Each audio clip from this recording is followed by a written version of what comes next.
பர்திமேயு சுவிசேஷ ஊழியங்கள் வழங்கும் நற்செய்தி நேரம். தேவ செய்தி பாஸ்டர் ஆர். அகஸ்டின். இந்த நாளில் உங்களோடு நான் பேசி வருகிறேன். எதற்காக நம்மை ஏற்படுத்தினார்? கடந்த செய்தியில் உங்களோடு சொன்னேன், ஒரு தூதனை அலங்கரித்து அவனை ஞானத்தில் நிறைந்தவனாக, பூரண அழகுள்ளவனாக தேவனுடைய தோட்டமாகிய ஏதேனில் வைத்தார். அவனுக்கு அலங்காரத்தை கொடுத்தார். ஞானத்தால் நிறைந்தவனாய், பூரண அழகுள்ளவனாய் மட்டுமல்ல, பத்மராகம், புஷ்பராகம், படிகப்பச்சை, கோமேதகம், எஸ்பி, இந்திரநீலம், மரகதம், மாணிக்கம், பொன்னும் ரத்தினங்களும் மூடிக்கொண்டிருந்தது. ஆனால் காப்பாற்றுவதற்காக அபிஷேகம் பண்ணப்பட்ட அந்த கேரு தன் சிங்காசனத்தை உயர்த்தினான். எப்படி உயர்த்தினானா? உடைய வேதத்தை கையில் எடுங்க. மறுபடியும் ஏசாயா தீர்க்கதரிசியின் புஸ்தகம் 14ஆம் அதிகாரம் 11ஆம் வசனத்திலிருந்து எல்லாரும் கையில் எடுத்துக்க வச்சுக்கிறீங்களா? இயேசு கிறிஸ்துவில் சீடராகுவோம், விசுவாசத்தில் முன்னெடுப்போம். இயேசு கிறிஸ்துவில் சீடராகுவோம், விசுவாசத்தில் முன்னெடுப்போம். இனி எல்லாருமே அவர் பணிக்கவே, இனி எல்லாருமே அவர் பணிக்கவே ஒன்றாய் என்னாலும் உழைத்திடுவோம். நம் இயேசு ராஜாவே இது வேகம் வராரே, நம் இயேசு ராஜாவே இது வேகம் வராரே, அதிவேகமாய் செயல்படுவோம். நம் இயேசு ராஜாவே இது வேகம் வராரே, அதிவேகமாய் செயல்படுவோம்.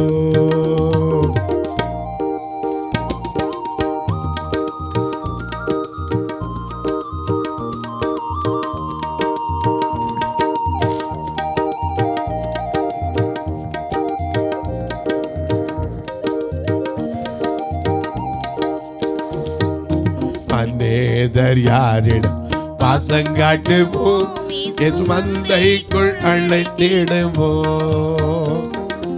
அநேதர் யாரிடம் பாசங்காட்டுவோம், இயேசு மந்தைக்குள் அழைத்திடுவோம்.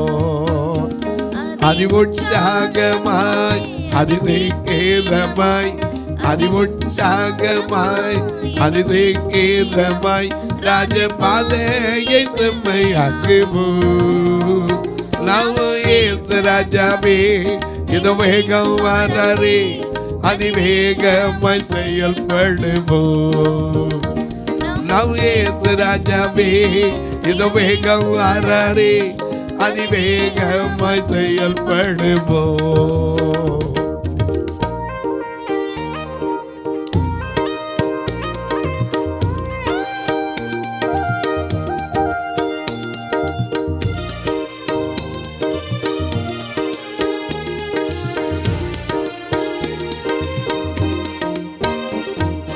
சாத்தானின் சதிகளை தகர்த்திடுவோம், இனி இயேசுவுக்காய் வாழ்ந்திடுவோம். சாத்தானின் சதிகளை தகர்த்திடுவோம், இனி இயேசுவுக்காய் வாழ்ந்திடுவோம். இந்த பார் முழுதும் அவர் நாமத்தையே, இந்த பார் முழுதும் அவர் நாமத்தையே எல்லா ஊரேலும் எடுத்துரைப்போம். நம்ம இயேசு ராஜாவே இது வேகம் வராரே, அதிவேகமாய் செயல்படுவோம்.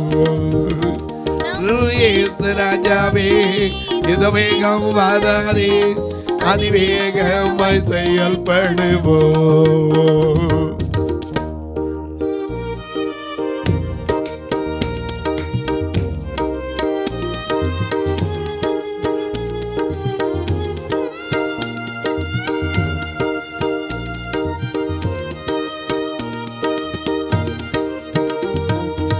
ஆவே ஆத்துமா தேகம் அவர் பணிக்கு இனி நான் நல்ல அவனை எல்லாம். ஆவே ஆத்துமா தேகம் அவர் பணிக்கு இனி நான் நல்ல அவனை எல்லாம். எந்த முடிவு செய்தோம் அதில் நிலைத்திருப்போம். என்ன முடிவு செய்தோம் அதில் நிலைத்திருப்போம். அவர் நாளில் மகிழ்ந்திடுவோம். நம்ம இயேசு ராஜாவே இதோ வேகம் வாராரே, அதிவேகமாய் செயல்படுவோம். நம்ம இயேசு ராஜாவே இதோ வேகம் வாராரே, அதிவேகமாய் செயல்படுவோம். எல்லாம் எடுத்திருப்பீங்க. ஏசாயா 14ஆம் அதிகாரம் 11ஆம் வசனத்திலிருந்து. உன் ஆடம்பரமும் மனுஷ வாழ்க்கையில என்ன வரக்கூடாது? ஆடம்பரம் வரக்கூடாது. ஏன்னா அவரை பின்பற்ற நாம அவருடைய வாழ்க்கை எப்படி இருந்துச்சு? அழகும் இல்லை, சௌந்தரியம் அவர் பார்க்க பொழுது விரும்பப்படத்தக்க ரூபமும் அவருக்கு இல்லாமல் இருந்தது. ஐயா, இந்த பணிவிடை ஆவிகள் காற்றுக்களாக பணிவிடை ஆவிகளாக உண்டாக்கினார் தூதரை. முதல்ல உண்டாக்கி எங்க வச்சாரு? ஐயா, உன்னதத்தில் வைத்தார். அதனாலதான் உன்னத தேவன் நாம பாடுற உன்னதத்தில் வைத்தார். கொலோசியர்ல வாசிக்கும் போது மேலானவற்றை நாடுங்கள் என்று எழுதியிருக்கிறார். மிக அழகா நமக்கு எழுதி வச்சிருக்கார். எனக்கு அன்பானுடைய எசேக்கியேல் தீர்க்கதரிசியை நீங்க உட்கார்ந்து வீட்டில் படிச்சு பாருங்க. 28ஆம் அதிகாரத்திலே தீரு ராஜாவை குறித்து புலம்பி சொல்லப்பட்ட வார்த்தைகள் எழுதப்பட்டிருக்கிறது. 12ஆம் வசனத்திலிருந்து வாசிக்கும் போது, மனுப்புத்திரனே, நீ தீரு ராஜாவை குறித்து புலம்பி அவனை நோக்கி கர்த்தராகிய ஆண்டவர் உரைக்கிறது என்னவென்றால், நீ விசித்திரமாய் செய்யப்பட்ட முத்திரை மோதிரம். நம்ம பாரு, ஆடை என்னும் ஆபி தந்தா, அதிகாரம் என்னும் மோதிரம் தந்தா. ஆடை என்னும் ஆபி தந்தா, அதிகாரம் என்னும் மோதிரம் தந்தா. ஆடுவோம் கொண்டாடுவோம், ஆடுவோம் கொண்டாடுவோம், பாடுவோம் நடனம் ஆடுவோம். அல்லேலூயா, ஆனந்தமே எல்லையில்லா பேரின்பமே. ஓய் அல்லேலூயா, ஆனந்தமே எல்லையில்லா பேரின்பமே. அப்பா வீட்டில் எப்போதும் சந்தோஷமே, ஆடலும் பாடலும் இங்கே தானே. அப்பா வீட்டில் எப்போதும் சந்தோஷமே, ஆடலும் பாடலும் இங்கே தானே. ஆடுவோம் கொண்டாடுவோம், ஆடுவோம் நடனம் ஆடுவோம், ஆடுவோம் கொண்டாடுவோம், பாடுவோம் நடனம் ஆடுவோம். அல்லேலூயா, ஆனந்தமே எல்லையில்லா பேரின்பமே. அல்லேலூயா, ஆனந்தமே எல்லையில்லா பேரின்பமே. ஐயா, விசித்திரமாய் செய்யப்பட்ட முத்திரை மோதிரம். அது மட்டும் இல்லை, இந்த மோதிரம் தான் அநேக நேரங்களில் கல்யாணம் பண்ணும்போது மாற்றிக்கிறவங்களும் உண்டு. அதிகாரத்தெல்லாம் உங்கள்கிட்ட ஒப்படைச்சிட்டேன்னு சொல்றதுக்கு அடையாளமாக புருஷன் மனைவிக்கு மோதிரம் போடுறது உண்டு. அது மட்டும் இல்லை, வேதத்தில் பாருங்க, ஆமானிடத்தில் எஸ்தரின் புஸ்தகத்தில் ஆமானிடத்தில் தன் மோதிரத்தை கலட்டி என்ன செஞ்சான்? அகாஸ்வேரு ராஜா கொடுத்தான். தானியேலை சிங்கக்கவியில் வைத்த போது தன் மோதிரத்தினால என்ன செய்தான்? முத்திரை போட்டு வைத்தான். எனக்கு அன்பானவர்களே, ஆண்டவர் எவ்வளவு அழகா விசித்திரமாய், சித்திரமா இல்லை விசித்திரமாய், நல்ல வார்த்தையை நீங்க கவனிக்கணும். நீ விசித்திரமாய் செய்யப்பட்ட முத்திரை மோதிரம். அது மட்டுமல்ல, ஞானத்தால் நிறைந்தவன், பூரண அழகுள்ளவன், தேவனுடைய தோட்டமாகிய ஏதேனில் இருந்தவன். அது மட்டுமல்ல, பத்மராகம், பத்மராகம், புஷ்பராகம், வைரம், படிகப்பச்சை, கோமேதகம், எஸ்பி, இந்திரநீலம், மரகதம், மாணிக்கம் முதலான சகலவித ரத்தினங்களினாலும் உன்னை மூடிக்கொண்டிருந்தது. ஆனா எதுக்காக இத்தனையோ? நீ சிருஷ்டிக்கப்பட்ட நாளில் உன் மேள வாத்தியங்களும் உன் நாதஸ்வரங்களும் ஆயத்தம் பண்ணப்பட்டிருந்தது. நீ காப்பாற்றுகிறது. அங்கதான் பண்ணணும். எதுக்காக உருவாக்கினாரு? காப்பாற்றுகிறதற்கு. ஆனா இவனுக்கு என்ன வந்துச்சு? புத்தி எங்க போச்சு? ஏசாயா 14:11 என்ன வாசிக்கிறோம்? ஏசாயா 14:11 என்ன எழுதியிருக்கோம்? ஆடம்பரமும் உன் ஆடம்பரமும் உன் வாத்தியங்களின் முழக்கமும் பாதாளத்தில் தள்ளுண்டு போயிற்று. அதுக்கப்புறம் புழுக்களே உன் படுக்கை, பூச்சிகளே உன் போர்வை, அதிகாலையின் மகனாகிய விடிவெளியே நீ வானத்திலிருந்து விழுந்தாயே, ஜாதிகளை ஈனப்படுத்தினவனே நீ தரையிலே விழ வெட்டப்பட்டாயே. நான் வானத்துக்கு ஏறுவேன். அதுதான், நான் வானத்திற்கு ஏறுவேன். தேவனுடைய நட்சத்திரங்களுக்கு மேலாக என் சிங்காசனத்தை உயர்த்துவேன். வடபுறங்களில் உள்ள ஆராதனை கூட்டத்தின் பர்வதத்திலே வீற்றிருப்பேன் என்றார். நான் மேகங்களுக்கு மேலாக உன்னதங்களில் ஏறுவேன். உன்னதமானவருக்கு ஒப்பாவேன். இதுதான் புத்தி. அதனாலதான் ஓபேதியா 1:4 வாசிக்கிறோம். நீ கழுகை போல உயரே பறந்தாலும், நட்சத்திரங்களுக்கிடையே உன் கூட்டை கட்டினாலும், அவ்விடத்திலிருந்து உன்னை விழத் தள்ளுவேன் என்று கர்த்தர் சொல்லுகிறார். இருக்க வேண்டிய இடத்தை மறந்துடக்கூடாதுங்க. வானம் அவருடைய சிங்காசனம், பூமி அவருடைய பாதப்படி. ஏசாயா 66:1 ஏசாயா 66:1 என்ன சொல்லுது?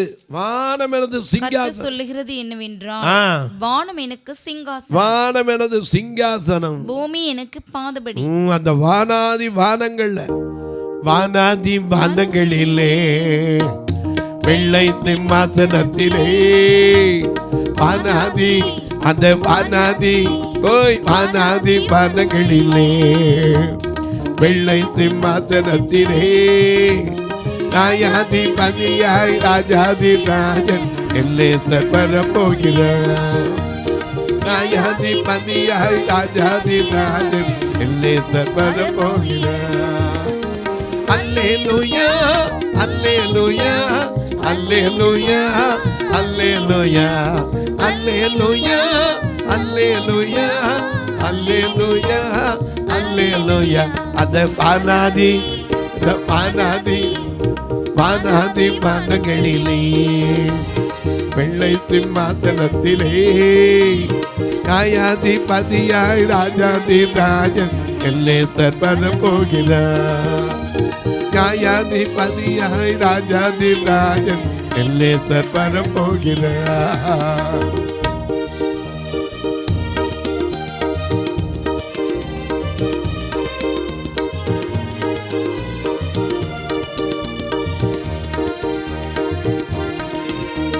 கனி கொடுக்கும், நல்ல கனி கொடுக்கும் ஐயா, கனி கொடுக்கும் மரங்களை எல்லாம் சென்றோங்க செய்திடுவாரே. கனி கொடுக்கும் மரங்களை எல்லாம் இவன் செழித்தோங்க செய்திடுவாரே. கனி கொடாத மரங்களை வட்டயத்தால் வெட்டி, கனி கொடாத மரங்களை வட்டயத்தால் வெட்டி அக்கினியா சுட்டெரிப்பாரே. அல்லேலூயா, அல்லேலூயா, அல்லேலூயா, அல்லேலூயா, அல்லேலூயா, அல்லேலூயா, அல்லேலூயா, அல்லேலூயா.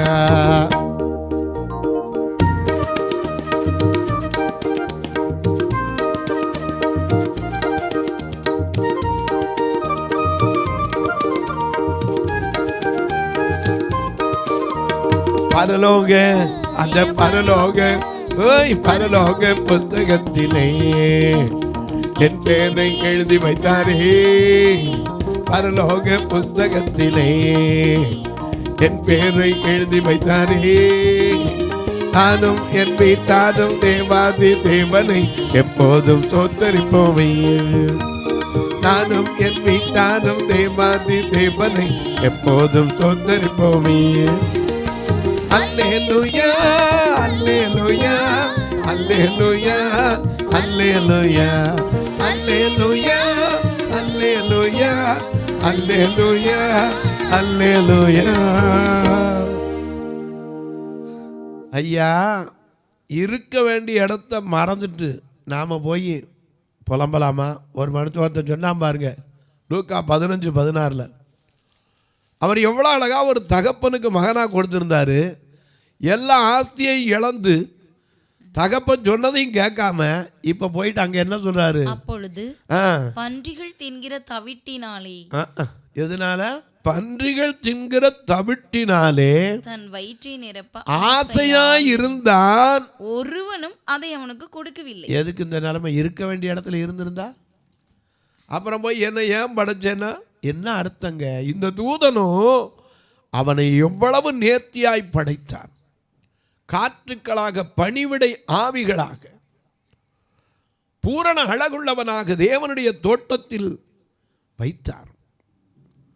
அத்தனை மறந்து ஒரு நிமிஷத்தில் என்ன சொன்னா, நான் உன்னதமானவருக்கு ஒப்பாவேன், வானத்துக்கு ஏறுவேன், வடபுறத்தில் உள்ள ஆராதனை கூடங்களிலே வீற்றிருப்பேன், உன்னதமானவருக்கு ஒப்பாவேன்னார். அப்பந்தான் பார்த்தார், கழுத தேஞ்சு என்ன ஆகி போச்சு? கட்டரும் ஆகி போச்சு. ஏன்னா சில நேரங்களில் தேவன் தமக்கு கொடுக்குற எல்லாத்தையும் மற்றவங்களுக்கு கொடுத்தார். ஆனால் அதை நல்ல நேரத்தில் நம்ம தவறாக பயன்படுத்திடக்கூடாது. இந்த தூதனை அலங்கரித்து வைத்தவர் நோக்கத்தை மறந்து விட்டான், காப்பாற்றுவதற்கு. அவன் அதுக்கு எதுக்கு உண்டாக்கினார்? காப்பாற்றுவதற்கு. ஒவ்வொருத்தரும் ஒன்று. மிகாவேல் எதுக்கு? பாதுகாக்கிறதுக்கு. மிகாவேல் எதுக்கு? ஆமாம், யுத்தம் பண்ணுறதுக்கு. ரஃபேல் எதுக்கு? ஒவ்வொருத்தரும் ஒரு தூதர்களை வச்சிருக்காங்க, நிறைய செய்திகளை அங்கேருந்து கொண்டு வர்றதுக்கு. சகரியாவை கொண்டு வந்து வந்தான், நான் தேவனுடைய சன்னிதானத்திலிருந்து புறப்பட்டு வருகிற காபிரியேல் என்கிற தூதன். இப்படி நல்ல செய்தியை சொல்றதுக்கு, காப்பாற்றுவதற்கு, ஜனங்களுக்கு பணிவிடை ஆவியா வச்சிருந்தவர் அலங்காரம் பண்ணி அருமையாக வச்சிருந்தார். புத்தி கெட்டு போயிடும். எப்போவுமே பாருங்க, நிறைவு நமக்குள்ள வரும்போது நிறை கூட என்ன செய்யக்கூடாது? ஆமாம், நிறை கூட தழும்பாது. அதனால தான் ரூபனை பார்த்து சொன்னார். என்ன சொன்னார்? ரூபனே, நீ மேன்மையில் பிரதானம். ஆதியாகமம் 49 வாசிக்கும் போது யாக்கோபு தன் கடைசி நேரத்தில் ஆசீர்வதிக்கிறார். வாசிங்க.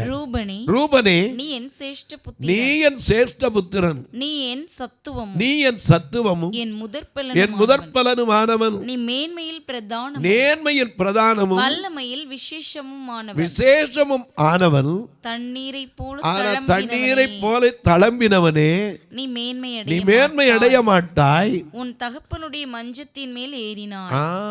செய்யக்கூடாத தவற செஞ்சான்னா மேன்மை அடைய முடியாது. சேஷ்டபுத்திரமாகுங்கிறது என்ன? ரெட்டிப்பான பங்கு. அதை இழந்துட்டான். ஏசா வித்தே போட்டான். இன்னைக்கு நமக்குள்ள தெரிய வேண்டியது என்ன தெரியுமா? நம்ம வச்சிருக்கிற இடத்துல சந்தோஷமா இருக்கணும். ஏன்னா எந்த சூழ்நிலையும் அவன் அன்பில் நின்று என்னை பிரிக்காது காத்து கொள்வான். எந்த சூழ்நிலையும் அவன் அன்பில் நின்று என்னை பிரிக்காது காத்து கொள்வான். என்னை நம்பி அவன் அந்த பொது பதனை அவன் வரும் வரை காத்து கொள்வேன். என்னை நம்பி அவன் அந்த பொது பதனை அவன் வரும் வரை காத்து கொள்வேன். ஆனந்தமே பரமானந்தமே, இது மாபெரும் பாக்கியமே. ஆனந்தமே ஆனந்தமே, இது மாபெரும் பாக்கியமே. இந்த பாதளத்தில் சொந்தக்காரன் எந்த பொள்ளத்தில் சொந்தமான, இந்த பாதளத்தில் சொந்தக்காரன் எந்த பொள்ளத்தில் சொந்தமான.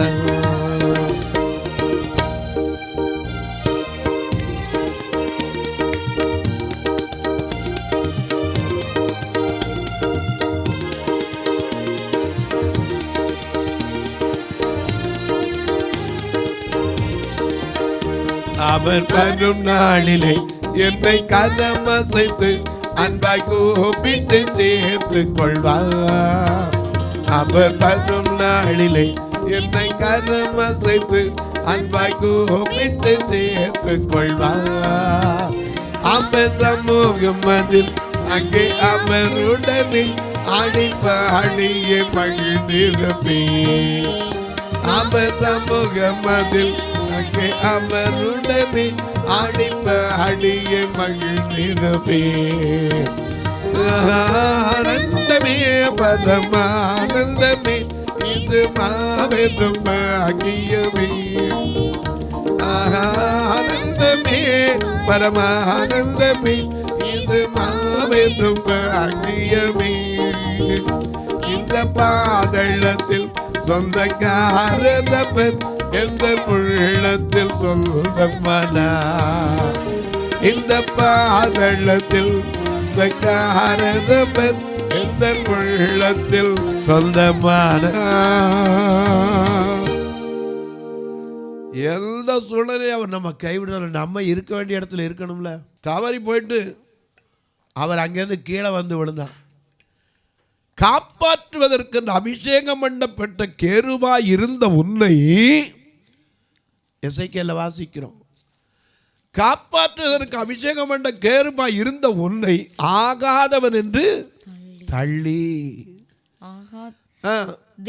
நீ காப்பாற்றுகிறதற்காக அபிஷேகம் பண்ணப்பட்ட கேருப் தேவனுடைய பரிசுத்த பர்வதத்திலே உன்னை வைத்தே அக்கினிமயமான கற்களின் நடுவே உலாவினாய். நீ சிருஷ்டிக்கப்பட்ட நாள் துவக்கி உன்னில் அநியாயம் கண்டுபிடிக்கப்படும் வரைக்கும் உன் வழிகளில் குறைவற்றிருந்தாய்.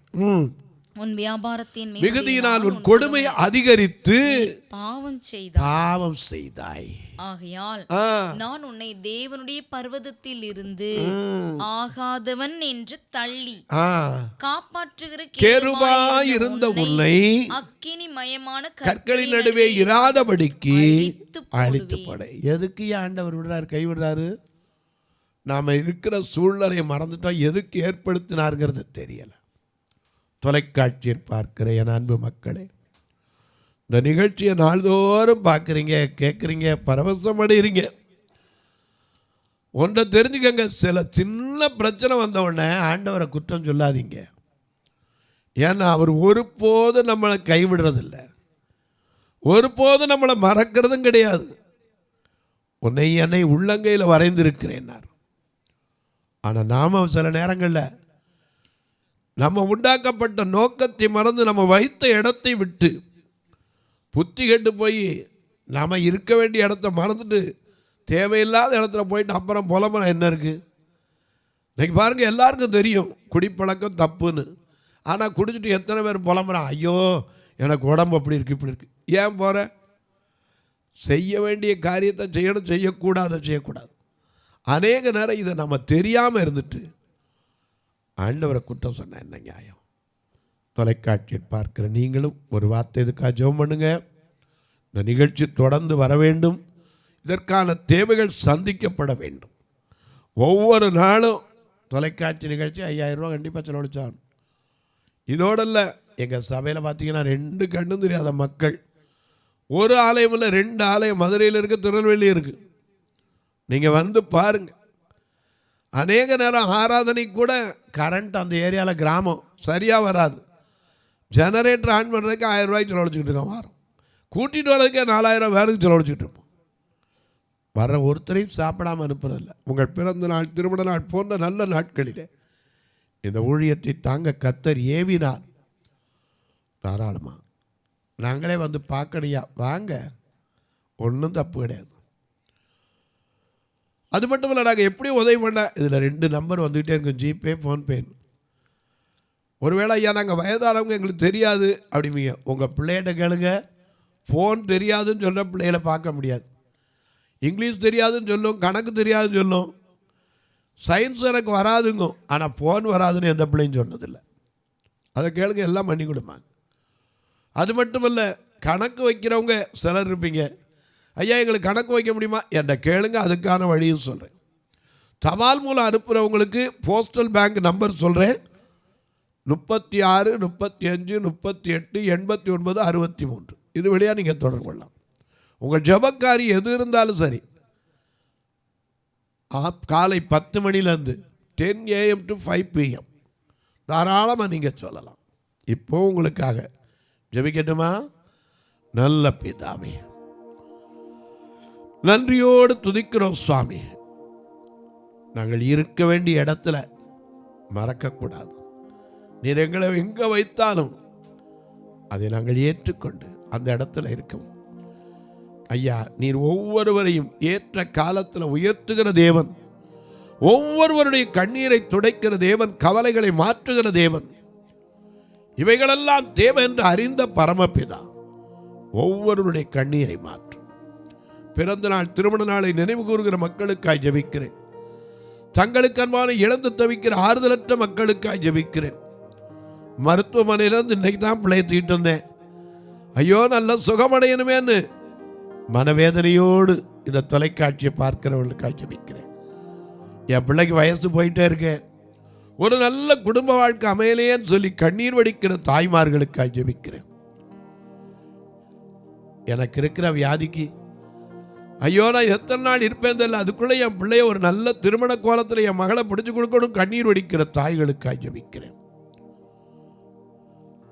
நடக்க முடியாத தாயை வைத்துக்கொண்டு எனக்கு ஒரு வாழ்க்கை வேண்டான்னு சொல்லி தன்னை அர்ப்பணித்திருக்கிற அன்பு சகோதரிக்காய் ஜெபிக்கிறேன். ஒவ்வொருவருடைய கண்ணீரை துடைத்தள்ளும்.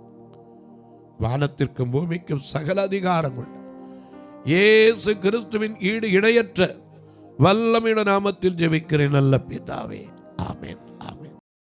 சபை ஆராதனை ஞாயிறு காலை 10 மணி முதல் 12 மணி வரை. இடம் பர்திமேயு சுவிசேஷ ஆலயம், அன்னை சத்யா நகர், இளமனூர் அஞ்சல், சக்கிமங்கலம் வழி, மதுரை மாவட்டம். பின்கோட் 625201 மற்றும் பர்திமேயு சுவிசேஷ ஜெப வீடு, flat number 107, Eden garden, Muthur, Tirunelveli. Pin code 627011.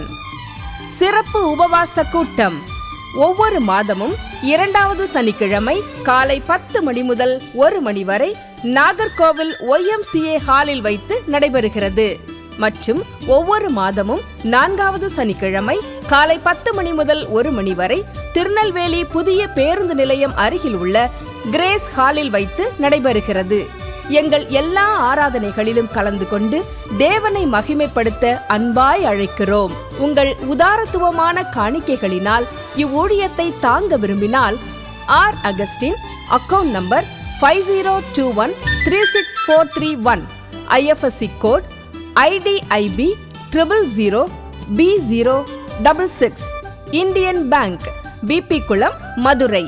GPay number 98421819117, BGM ministries மற்றும் 9442559772, பிளைண்ட் மினிஸ்ட்ரீஸ் அகஸ்டின். உங்கள் தொடர்புக்கு பாஸ்டர் R. அகஸ்டின், பர்திமேயு சுவிசேஷ ஊழியங்கள், நாகமலை, புதுக்கோட்டை, மதுரை 625019. தொலைபேசி எண்கள் 9842181917 மற்றும் 9442559772. கர்த்தர் தாமே உங்களை ஆசீர்வதிப்பாராக.